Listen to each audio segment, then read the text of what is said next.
Okay, this is a Teac X-1000R reel-to-reel tape deck. It uses 1/4-inch tape, and it's a quarter-track recording format, which means that it can record in both directions on the tape. It also has auto reverse, full auto reverse, so that it can not only play back both sides of the tape without having to manually flip the reels, but it can also record on both sides of the tape, which means that you can get quite a bit of recording time out of one reel of tape, particularly if you use the slower speed. It's a 2-speed deck. It's 7.5 inches per second and 3 3/4 inches per second.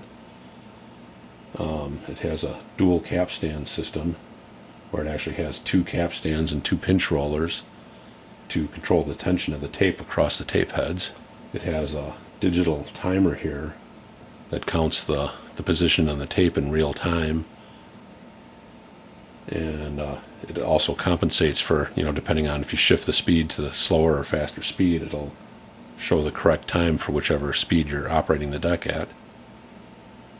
And in addition to displaying the time, it also has some pretty nifty features like a search to zero function, which if you press the button, it will automatically rewind the tape until the counter gets to 0 and then automatically stop the tape, which I will demonstrate that. And it also has a search to cue setting where you can set a cue position anywhere you want within the tape, and if you press the search to cue button, it will search to that point in the tape. Okay, so here's a demonstration of playback on the tape in the forward direction.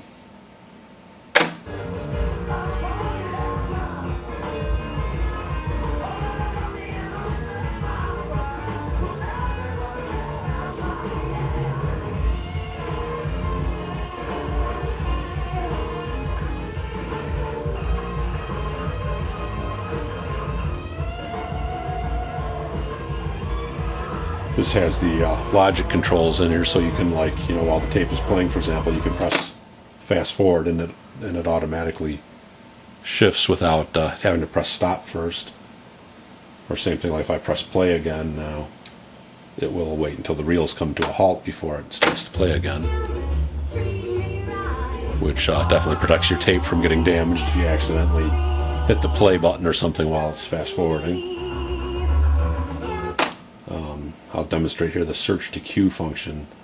I've already set a cue point near the end of this reel of tape, so when I press the search to cue button, it will speed ahead until it gets to the position that I've set, and then it will stop the tape at that point.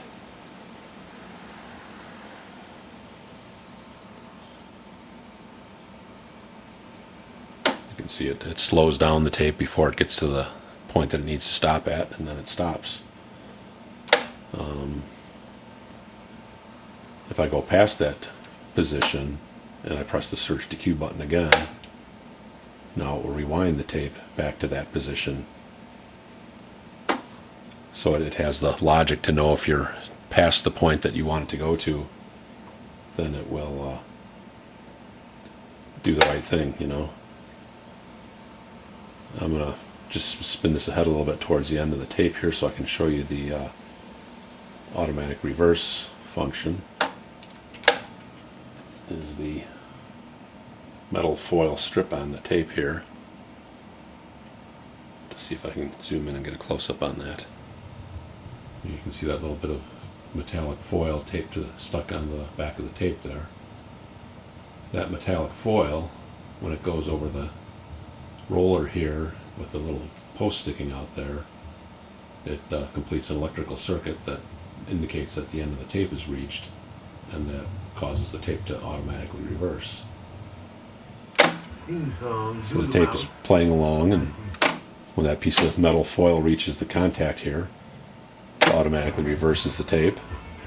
You might be able to find the album. That works both during recording and playback, so that like I said before, when you're recording a program, you can record for quite a long time. Of course, you'll get a slight interruption there when the tape reverses.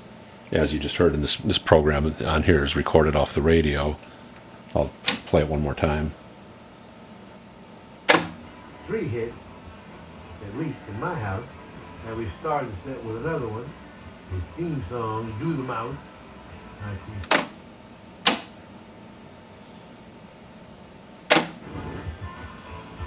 So it's not totally uninterrupted recording, of course, because it has to stop and reverse like that. But if you use a 3600-foot reel of tape on the 3 3/4 inches per second recording speed, you can record up to 6 hours,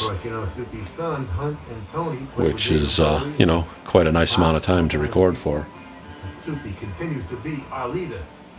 Johnny Thunders and the Heartbreakers would agree with me on that.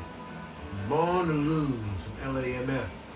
Okay, the search to zero function is very similar to that search to Q function that I demonstrated previously. If I press search to zero, the tape starts rewinding towards the counter 0 position.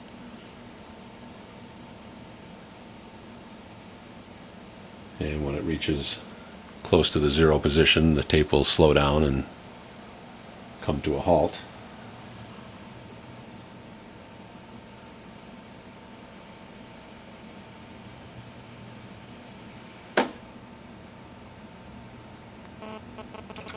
And then you start playback. That's an old recording there that was recorded at 3 3/4, and now it's been recorded over again at 7 1/2. That's why the first part there sounded too fast.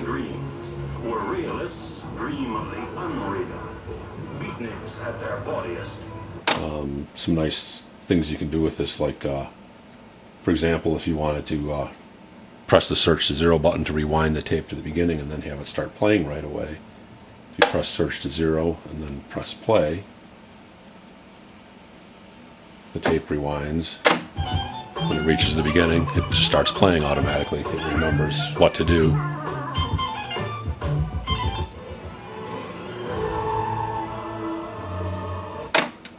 You can also do things with the search to zero and search to Q button, where you can set it like the 0 is the starting point and the Q is the end point, and you can make it repeat a section of the tape over and over again.